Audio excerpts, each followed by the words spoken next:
Hi, thanks for joining me. In this video, I want to talk about American federalism, and specifically, I want to think about how the United States settled on the particular form of federalism that it has among all the various options that are available to it.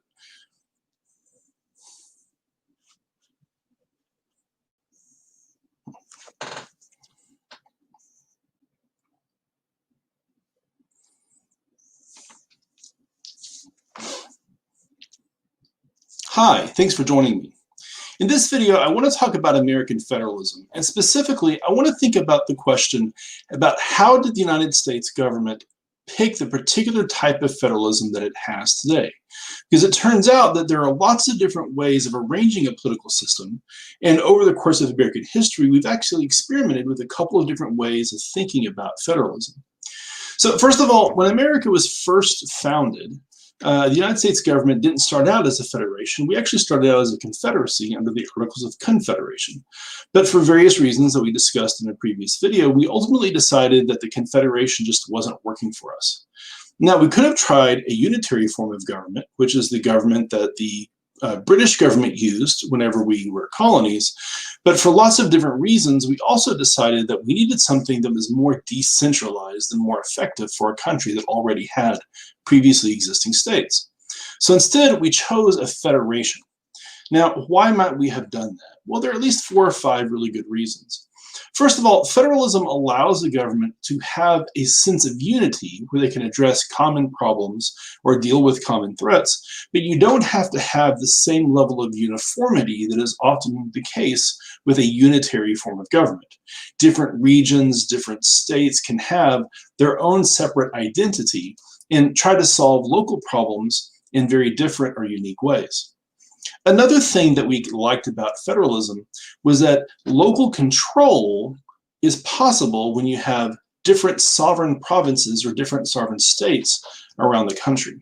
And the assumption is that the more local power is, the more local the decision making is, the greater ability or autonomy that local governments have to make their own decisions, the greater the level of democracy that a particular country is going to enjoy. There are also a couple of administrative reasons why federations make sense for countries the size of the United States. For one thing, if you have a federation and you're trying to deal with problems across the region or across the country, federalism allows you to have some level of experimentation, where one state can try to solve the problem of, say, education or healthcare using a specific set of goals or tools. And if it works, then that system can be exported to other parts of the country. But if it doesn't work, then only that one state or that one region ends up having to deal with the problems of its failure. Similarly, federations provide for a lot more effective or efficient government, particularly when trying to deal with specific local issues. For example, where do roads need to be constructed? Or who's going to pick up trash? How do we make sure that the trains run on time? What's the most effective way of providing a public school system or delivering healthcare? How do you license particular industries or professions? All of these can probably be more efficiently held through or handled through a local government, through state capitals, than if everything had to be coordinated through the national government. And again, there's one very logical reasons why we chose a federalism. We didn't like the unitary system that the British had, and the Confederacy had already failed for us. Now, it's important to understand, though, that just because we chose federalism doesn't mean that federalism is perfect. And there have actually been several things that have happened in American history that have caused us to question our federation and how our federation functions, and then to revisit some of the rules or applications of that federation. So, for example, one of the reasons why we picked federalism was that it actually allowed for the possibility of varying degrees of social discrimination across the country. The most obvious of these is slavery, but also how we treated women or people of different religious groups also varied from state to state. And federalism allows that form of discrimination not only to exist, but various forms of discrimination to also expand or prosper. Another problem that federalism can create is that oftentimes region or state can become more important to the identity of an individual than the fact that you're an American or the American country as a whole. Now, certainly this was part of the cause of the Civil War, where citizens of southern states continued to identify more closely with the states that they lived in than the idea that they were Americans or American citizens. And there are parts of the country where this could continue to be true. Texas certainly has a very strong local identity, but Louisiana, particularly the Cajun portions of Louisiana, have very strong cultural and legal differences in the rest of the country. And this idea of localism can become a problem if you need a national response to national issues, where one state needs to step in and help out or protect another state. A third problem that federalism can create is something called a race to the bottom thesis. Now, we're going to talk about the race to the bottom at length in a future video, but essentially the argument is that if we have to spend money to provide certain goods or certain social services to our citizens, it becomes necessary to raise that money through taxation.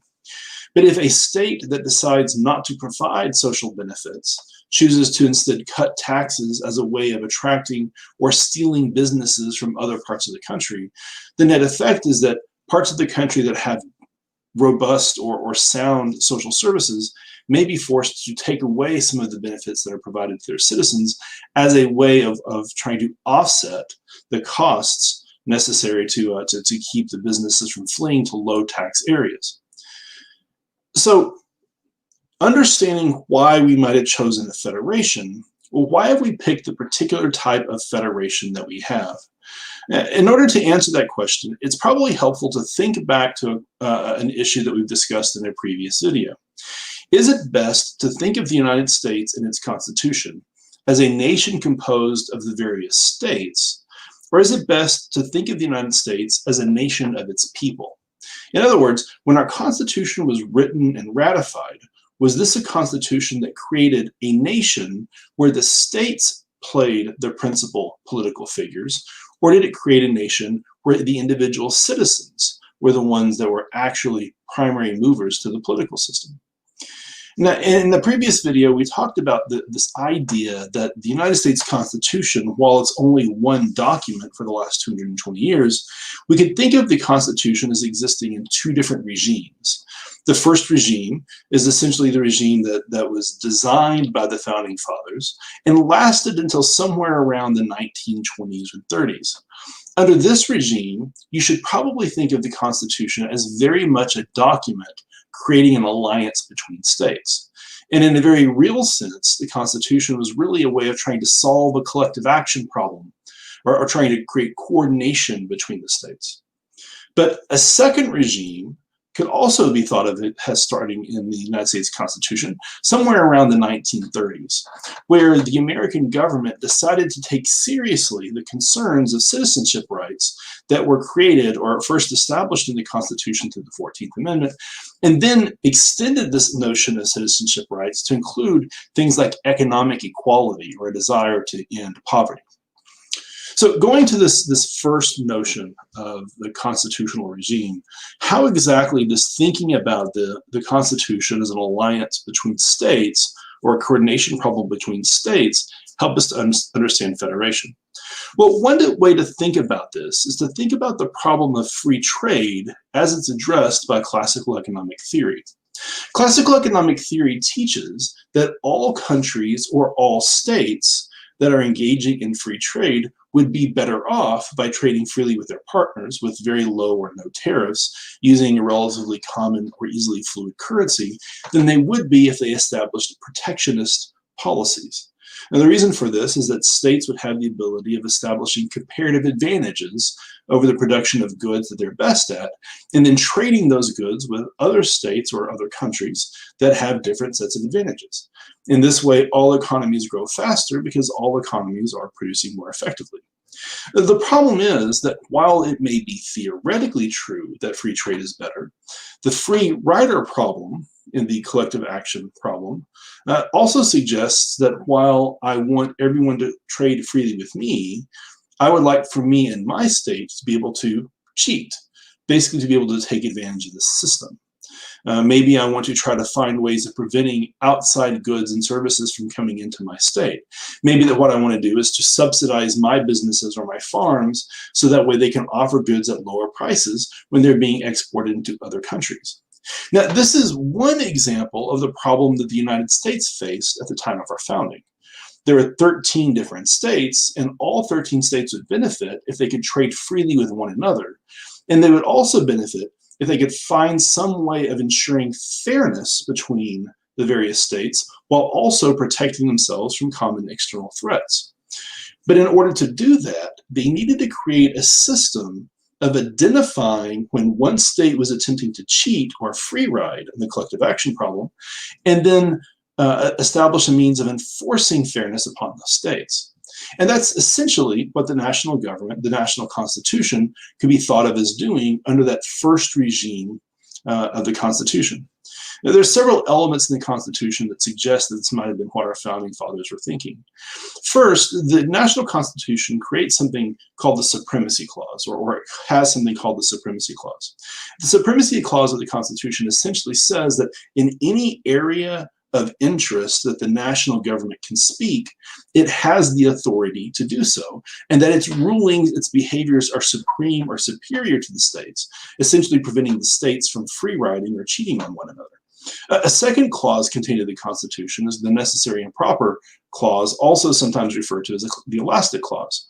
And it essentially says that if the national government has the right to speak to an issue, then once it's determined that it's allowed to solve a problem, the national government can sort of create the tools necessary to fix it. So why does this lead to some sense of the national government as a solution to the collective action problem? Well, while the national government is given these powers, there are also some certain limitations that are going to be placed upon it. Mainly, the Constitution in its original draft or its original form limits the national government to several key areas or topics of control. One of those is interstate commerce. States are not allowed to regulate commerce between the states, only the national government can. Another one is that the Constitution goes to great lengths to keep the states out of foreign relations as a way of making sure that one state doesn't start a conflict or a war that the other states might have to solve. Now, in the U.S. Constitution, as we think of this first regime, we also consider there to be several reserved powers that are kept by the states. A lot of these are things related to identity issues.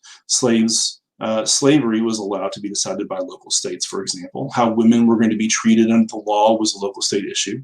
Even under the First Amendment, when we read the First Amendment, it begins with the phrase, Congress shall make no law, not that the government shall make no law, or that the states shall make no law.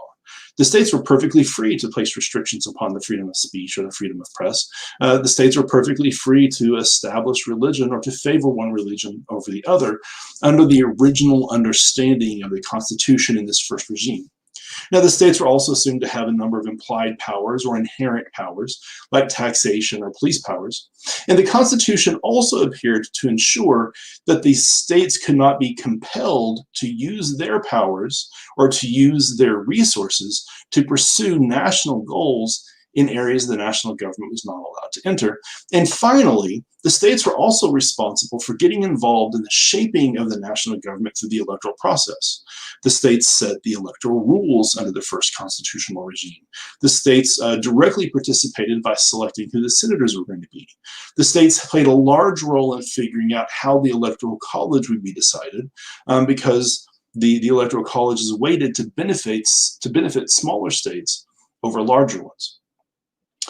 When we're talking about this notion of the first constitutional regime, a couple of terms that are often used are dual federalism or layer cake federalism. The idea behind dual federalism is that the powers of the two governments, the national and the state governments, are separate from one another. They're responsible for different spheres of influence. But the layer cake logic also understands that the national government maintains this superiority. It is the top layer of the cake, if you will.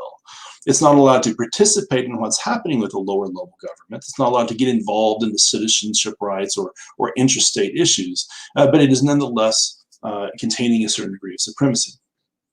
So here's the problem with dual federalism.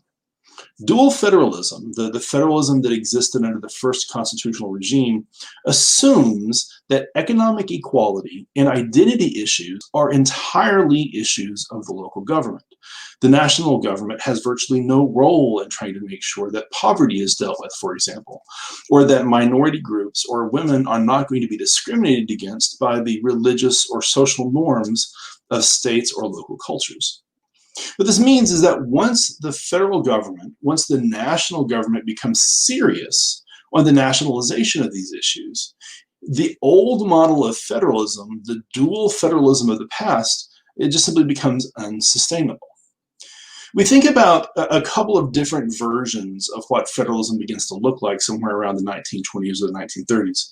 One way of imagining this is called cooperative federalism, and this is certainly the best way of thinking about how the states decided to work with the national government when addressing problems such as poverty.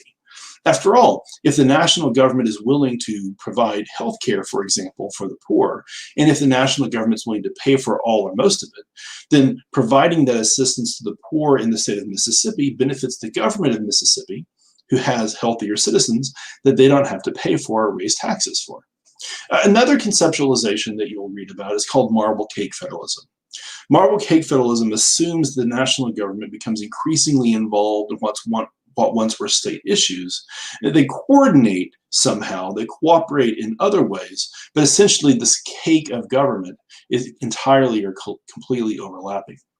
Now, the notion of cooperative or marble cake federalism works really well, again, if we're talking about questions of poverty or social and economic equality, where the national government is willing to spend its resources as a way of helping out the citizens, which then help out the states.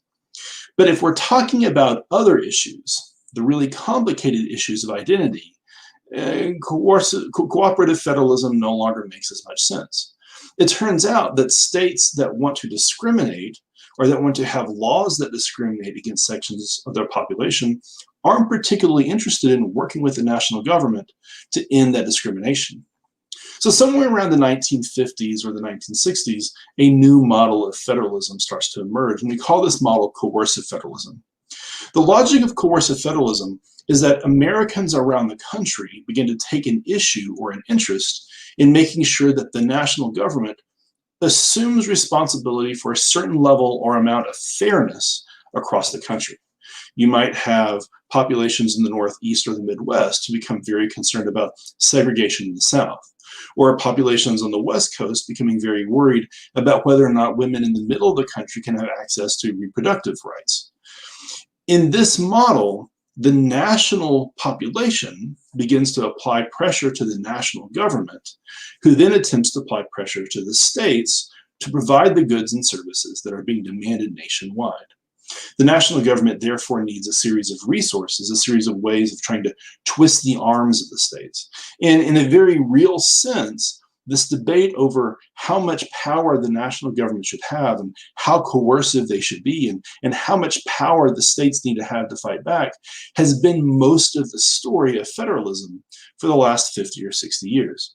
Now, some of the major areas of controversy under coercive federalism, things related to minority rights, stretching all the way back to the debate over separate but equal, and whether or not it is possible to segregate populations on the basis of race. Questions related to equal pay or equal access for minority groups. When we talk about gender issues, whether or not women should be paid equally to men for performing the same job, or should have equal access to public education in state-funded schools. Do women get access to an abortion? Is same-sex marriage going to be constitutional? Is an important gender rights issue. Voting, the idea of one person or one vote, faced with the problem of many states at various points in time trying to ensure that some portions of their population have less access to the ballot box than others. We've already talked about the problem of social services, the debate about health care under Obamacare, and religious freedom, the degree to which the government can get involved in religion, or maybe more importantly, the degree to which religious institutions can influence the outcome of government. So a few things that we need to be thinking about when we're talking about American federalism in the modern era. First of all, how important is it to you or to us as the American people that all Americans are treated the same everywhere in the United States? Are you okay with the idea that you may have more or less levels of discrimination in different parts of the country, where individuals who are being discriminated against are simply told, if you don't like it here, then maybe you should move? Do you think that the federal government should be involved in protecting these individuals from the states if you do have a problem with this level of discrimination? After all, you could argue that discrimination is bad, but then ultimately it's up to civil society or businesses to address the problem of discrimination, and maybe not the national government to do it. A third thing to consider is, conversely, do you think that it's important for local cultural groups or for states that have strong state identities to protect their local customs or to protect their values, even if that means, even at the expense of individual rights of the citizens who might have moved into the area from different regions, or who potentially have who have ethnic identities other than the dominant population? So thank you for watching. I appreciate you joining me for this video. And if you enjoyed it or you found it helpful, please do check out other videos in the series. And until next time, thanks for joining.